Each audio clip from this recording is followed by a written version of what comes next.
ભાઈ શ્રી મનસુખભાઈ વસાવા ભાજપના ભરૂચના સાંસદ નીચે વારે ચેતરભાઈ ઉપર આમ આદમી પાર્ટી ઉપર નિવેદનો કરે છે, સમજી શકાય છે. કારણ કે ચેતરભાઈ વસાવા જ્યારથી જાહેર થયા છે, આદિવાસી સમાજ એને હીરો તરીકે જુએ છે. આદિવાસી સમાજના પ્રશ્નો માટે જેલમાં પણ જતા એના પરિવાર સાથે ડર્યા નથી. એટલે સ્વાભાવિક છે કે મનસુખભાઈ વસાવાની જમીન પગ નીચેથી સરકી જાય એવી હાલત થઈ છે. અત્યારે એમના નિવેદનો વારંવાર ચેતરભાઈ ઉપર નિવેદનો થઈ રહ્યા છે, એ ખૂબ જ દુઃખદ છે. તમે જો હું એમ કહું છું, આટલા વર્ષોથી તમે સાંસદ સભ્ય રહ્યા છો, ચલો તમે એક કામ કરો, પૈસા કાનૂન એક્ટ લાગુ કરાવી દો. કેન્દ્રમાં તમારી સરકાર છે ભાજપની, રાજ્યમાં તમારી સરકાર છે.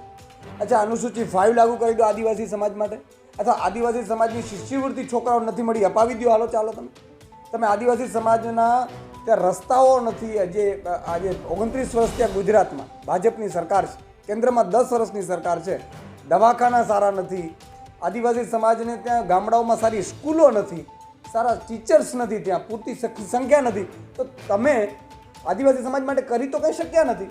જે ચેતરભાઈ વસાવા કરે છે એને તમે ખોટા નિવેદનો કરીને રોકવાની કોશિશ કરો છો. આ ખૂબ જ દુઃખદ છે. હું હું વિનંતી કરું છું આદિવાસી સમાજને, ભરૂચની તમામ જનતાને, જેમાં તમામ વર્ગ આવી જાય, તમામ ધર્મના લોકો આવી જાય, કે ચેતરભાઈ વસાવા તમારા માટે લડશે, તમારા માટે જીવ આપી દેશે. એટલો જનૂન મેં એમાં જોયો છે. તો એમને જંગી બહુમતીથી જીતાડવાનું હું તમને આહ્વાન કરું છું. અને આ લોકો જે પણ ચેતરભાઈ વસાવા વિરુદ્ધની નિવેદનો કરે છે, મને દુઃખ થાય છે. ઘણા લોકો ભાજપ વિરુદ્ધ નિવેદનો કે ભાજપ વિરુદ્ધ લડવાને બદલે ચેતરભાઈ વિરુદ્ધ અત્યારે આખી ગેંગ ઊભી થઈ છે. એ સારું નથી, બહુ દુઃખદ છે.